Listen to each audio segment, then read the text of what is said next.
గోవింద గోవింద అనే నామం ఎలా వచ్చిందో మీకు తెలుసా? ఒకరోజు వెంకటేశ్వర స్వామివారు అగస్త్యముని ఆశ్రమానికి వెళ్తారు. అక్కడ ఉన్న గోవులను చూసిన స్వామి, మునివరా, మీ ఆశ్రమంలో చాలా గోవులున్నాయి కదా, నాకొక గోవును దానంగా ఇవ్వగలరా అని అడుగుతారు. అందుకు అగస్త్యముని సంతోషించి, స్వామి, మీకివ్వడానికి నాకేమీ అభ్యంతరం లేదు, కాని శాస్త్రాల ప్రకారం భార్య పక్కన లేనిదే, అంటే సతీ సమేతంగా గోదానం తీసుకోరాదు. కాబట్టి మీరు మీ భార్యను తీసుకొని మరోసారి రాగలరా అని అంటారు. అలాగే అని చెప్పి స్వామి వెళ్ళిపోతారు.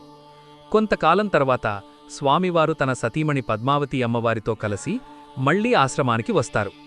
అయితే ఆ సమయంలో అగస్త్యముని ఆశ్రమంలో ఉండరు. కేవలం ఆయన శిష్యులు మాత్రమే ఉంటారు.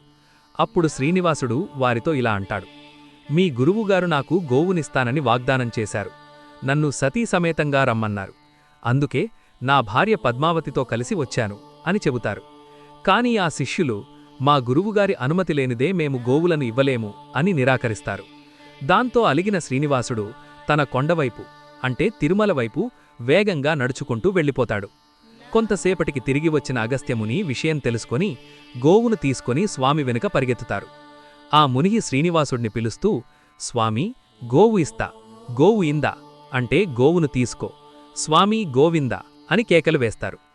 గో అంటే ఆవు అని అర్థం, ఇందా అంటే తీసుకో అని అర్థం.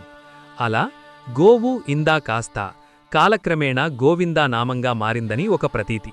అందుకే ఇప్పటికీ మనం ఆపదలో ఉన్నా ఆనందంలో ఉన్నా ఆ స్వామిని గోవిందా గోవిందా అని పిలుచుకుంటాం. ఈ కథ మీకు నచ్చినట్లయితే మరిన్ని ఆధ్యాత్మిక మరియు చారిత్రక రహస్యాల కోసం వెంటనే మా ఛానల్ను సబ్స్క్రైబ్ చేసుకోండి. పక్కనే ఉన్న గంట సింబల్ని నొక్కడం ద్వారా మా కొత్త వీడియోల అప్డేట్స్ అస్సలు మిస్ అవ్వకండి.